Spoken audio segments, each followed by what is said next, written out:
देशात हुकुमशाही, पेपरफुटी, भ्रष्टाचार, मोदींची लोकप्रियता कमी, 2029 ची निवडणूक जड जाणार. पंतप्रधान नरेंद्र मोदी देशाचे यशस्वी पंतप्रधान म्हणून प्रतिमा कोणताही निर्णय घेण्यास मागे पुढे पाहत नाही, धडाक्याने निर्णय घेतात. सर्वसामान्यांचं सरकार, गरिबांचं सरकार अशी आपली प्रतिमा पंतप्रधान नरेंद्र मोदींनी गेल्या काही वर्षात तयार केली आहे. पण पीएम मोदींना जेवढी वर्ष प्रतिमा तयार करायला लागली आहे, ती प्रतिमा गेल्या काही दिवसातच मलिन होताना दिसते. पीएम मोदींना सर्वात जास्त अडचणीत केंद्रीय मंत्री नितीन गडकरी, केंद्रीय शिक्षण मंत्री धर्मेंद्र प्रधान, उत्तर प्रदेशचे मुख्यमंत्री योगी आदित्यनाथ, मध्य प्रदेशचे मुख्यमंत्री मोहन यादव हे अडचणीत आणताना दिसत आहेत. यातच काल निष्पाप विद्यार्थ्यांवर केलेल्या अमानुष लाठीचार्ज यामुळे आता मोदींची लोकप्रियता खूपच कमी होण्याची शक्यता आहे. या व्हिडिओतून पाहूयात की भाजपसाठी 2029 ची लोकसभा जिंकणं अवघड होणार आहे का? मोदी सरकारनं चर्चा करण्याऐवजी विद्यार्थ्यांवर लाठीचार्ज करण्याचा निर्णय का घेतला? धर्मेंद्र प्रधान यांचा राजीनामा घेऊ नये असा मोदींवर दबाव आहे का? पाहूया त्या व्हिडिओतून. नमस्कार, मी स्नेहल चौधरी, आपण पाहत आहात LS मराठी. पंतप्रधान नरेंद्र मोदी जेव्हा गुजरातचे मुख्यमंत्री होते आणि 2014 मध्ये भाजपकडून पंतप्रधान पदाचे उमेदवार होते, त्यावेळी त्यांनी तत्कालीन पंतप्रधान मनमोहन सिंग यांच्यावर जोरदार टीका केली. त्यांनी पंतप्रधानांना घसरत्या रुपयावर घेरलं. बेरोजगारीचा मुद्दा, तरुणांना नोकरी, गरिबांना चांगलं जीवन, पेपरफुटीचा मुद्दा, अच्छे दिन, 15 लाख रुपये अशी अनेक आश्वासनं मोदींनी जनतेला दिली. मध्यमवर्गीय आणि गरीब जनता नरेंद्र मोदींनी दाखवलेल्या स्वप्नांकडे वळली आणि मोठ्या बहुमताने नरेंद्र मोदी पंतप्रधान बनले. त्यांनी सत्तेत येताच 3 तलाक, कलम 370 हटवणं असे महत्त्वाचे निर्णय घेतले. राम मंदिर प्रकरण जे एवढ्या वर्षांपासून वादाचा मुद्दा बनला होता, पंतप्रधान मोदींनी धडाकेबाज निर्णय घेत राम मंदिराचा प्रश्न मिटवला. त्या ठिकाणी भव्य राम मंदिर बांधण्यात आलं. जे राम मंदिर आज देशभरातील जनतेचा श्रद्धेचं स्थान बनलंय. पण याच श्रद्धेचं स्थान असलेल्या राम मंदिरात दान चोरी झाली. हे मंदिर कुणी बाहेरून येऊन उठलेलं नाहीये, ना मंदिरावर कुणी दरोडा टाकलाय. या राम मंदिरात दरोडा टाकलाय तो रक्षक असणाऱ्यांनीच. राम मंदिरातील करोडो रुपयांच्या दानमध्ये महाघोटाळा झाल्याचा आरोप आहे. या प्रकरणी श्रीराम जन्मभूमी तीर्थक्षेत्र ट्रस्टचे सरचिटणीस चंपत राय आणि ट्रस्टचे सदस्य अनिल मिश्रा यांनी राजीनामे दिलेत. याशिवाय या प्रकरणाच्या तपासादरम्यान कामाच्या वेळेत बदल झाल्यामुळे मंदिरातील 23 कर्मचाऱ्यांनीही एकत्रितपणे राजीनामा दिलाय. दान चोरी प्रकरण चांगलंच तापल्यानं या प्रकरणी SIT चौकशी करतायत. पण दान चोरी प्रकरणी पंतप्रधान नरेंद्र मोदी यांनी यूपीचे मुख्यमंत्री योगी आदित्यनाथ हे चांगलेच अडचणीत आलेत. यूपीत सध्या योगी आदित्यनाथ यांच्या विरोधात चांगलंच वातावरण तापलेलं दिसतंय. हिंदू, राम के भक्त, भ्रष्टाचारांना सोडलं जाणार नाही अशा मोठमोठ्या गप्पा मुख्यमंत्री योगी आदित्यनाथ करत असतात. त्यांनी यूपीत कोणतीही घटना घडली तरी थेट बुलडोझर चालवण्याचा निर्णय घेतलाय. त्यांनी अनेकांना बुलडोझर चालवत बेघर केलाय. पण आता जेव्हा राम मंदिरात चोरी झाली तेव्हा योगी आदित्यनाथ यांनी कुणावरही बुलडोझर चालवलं नाहीये. कारवाई म्हणून बुलडोझर चालवणाऱ्या योगी सरकारवर 2027च्या विधानसभेतच बुलडोझर चालण्याची शक्यता आहे. कारण उत्तर प्रदेशमध्ये हिंदू आणि राम मंदिर या 2 मुद्द्यावरून योगी आदित्यनाथ निवडून येत होते. पंतप्रधान नरेंद्र मोदी देखील याच मुद्द्यावरून निवडून येतात. मोदींच्या चेहऱ्यावर कुठेही भाजपला सत्ता मिळत होती, पण आता राम मंदिरातील चोरी प्रकरणी पंतप्रधान नरेंद्र मोदी आणि योगी आदित्यनाथ चांगलेच अडचणीत सापडले. विरोधक 2027च्या विधानसभा निवडणुकीत राम मंदिरावरून भाजपला घेरण्याची शक्यता आहे. त्यामुळे राम मंदिरातील दान चोरीवरून योगी आदित्यनाथ हे स्वतः तर अडचणीत आलेच आहेत, त्यांनी पंतप्रधान नरेंद्र मोदींनाही चांगलंच अडचणीत आणलंय. मोदींना अडचणीत आणलेले दुसरे नेते म्हणजे केंद्रीय शिक्षण मंत्री धर्मेंद्र प्रधान. प्रधान यांच्या कार्यकाळात अनेक वेळा पेपरफुटीचं प्रकरण घडले. आता नीट सारख्या पेपर फुटलाय, ज्या नीटसाठी मुलं रात्रंदिवस 2-2, 3-3 वर्ष अभ्यास करतात. पण एवढा अभ्यास करूनही मुलांना काय मिळतंय तर पेपरफुटी.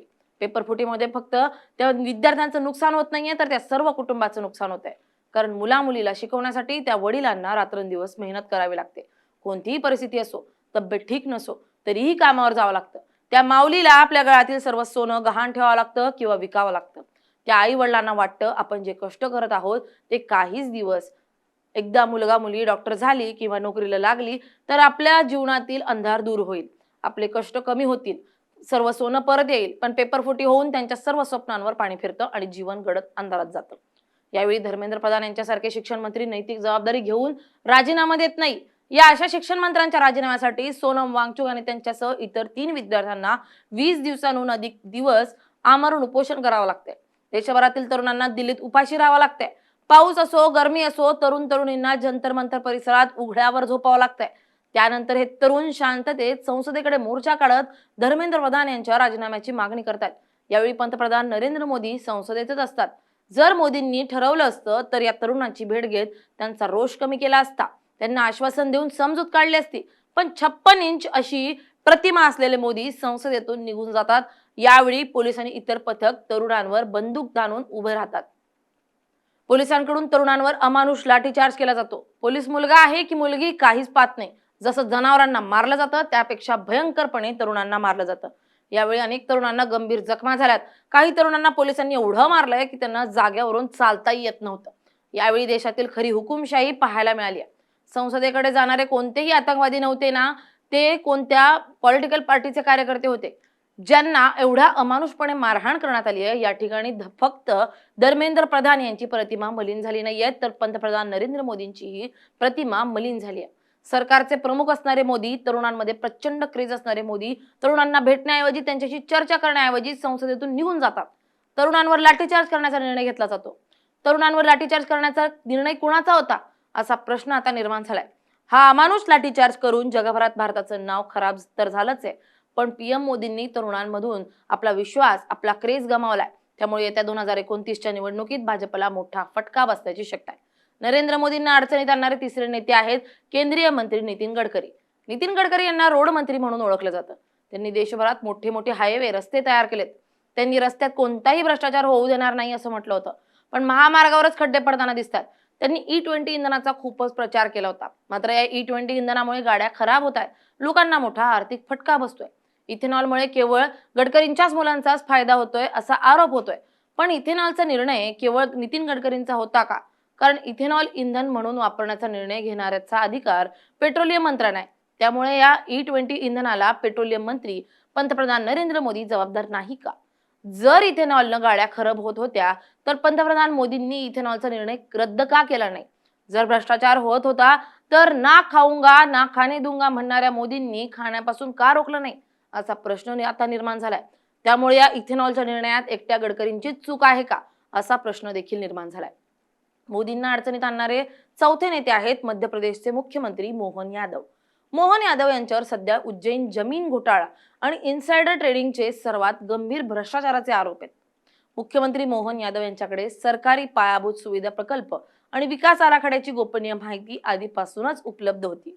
या माहितीच्या आधारे मोहन यादव यांच्या कुटुंबानं उज्जैन आणि आसपासच्या परिसरात 168 एकर जमीन अत्यंत कमी दरात खरेदी केल्याचा आरोप आहे।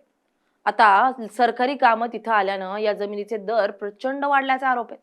याच मोहन यादव यांना पीएम मोदी आणि शहा यांनी मध्य प्रदेशचे लोकप्रिय मुख्यमंत्री शिवराज सिंह यांना हटवून मुख्यमंत्री बनवलं होतं। यादव हे मोदी शहा यांच्या मर्जीतील नेते समजले जातात। याच मर्जीतील मुख्यमंत्र्यांनी आता यात भ्रष्टाचार केल्याचा आरोप होतोय। पण प्रश्न असा आहे की जर मोहन यादव यांच्यावर भ्रष्टाचाराचे आरोप होत आहेत तर पीएम मोदींनी यावर भाष्य का केलं नाही? विरोधकांच्या राज्यात जर 1 रुपयाचाही भ्रष्टाचार झाला किंवा भ्रष्टाचाराचा आरोप झाला तर त्या ठिकाणी ईडी, सीबीआय पळताना दिसतात। पण आज मुख्यमंत्री मोहन यादव यांच्यावर भ्रष्टाचाराचा मोठा आरोप होतोय। राम मंदिरातील दान चोरी प्रकरण, इथेनॉलमध्ये भ्रष्टाचाराचा आरोप, रोड बनवण्यात भ्रष्टाचाराचा आरोप, या सर्व आरोपानंतरही ईडी आणि सीबीआय कुठेही दिसत नाहीये। ईडी आणि सीबीआयचं काय काम आहे तर ते फक्त ज्या ठिकाणी आमदार खासदार फोडायचे त्याच ठिकाणी कारवाई करण्याचं राहिलंय का असा प्रश्न नागरिक विचारतायत। पंतप्रधान मोदी जे देशात सर्वाधिक काळ पंतप्रधान राहिले ते सर्वात जास्त जनतेशी संवाद साधतात, पण आज हेच पंतप्रधान तरुणांवर लाठीचार्ज करताना शांत बसलेले दिसतात। गेल्या 12 वर्षात फक्त मोदी बोलतानाच दिसत आहेत, पण कुणाचंही म्हणणं, कुणाचा त्रास ऐकण्याच्या मनस्थितीत दिसत नाहीयेत। आज त्यांच्या याच स्वभावामुळे तरुण त्यांच्यापासून दूर झालेत। E20 मुळे मध्यमवर्गीय, शेतीच्या मुद्द्यावरून शेतकरी, त्यामुळे जर देशातील मुख्य घटक ज्यांची संख्या सर्वात जास्त आहे तेच जर मोदींपासून दूर झाले असतील तर 2029ची निवडणूक भाजपसाठी आणि मोदींसाठी सोपी ठरणार नाहीये। Bureau report LS Marathi.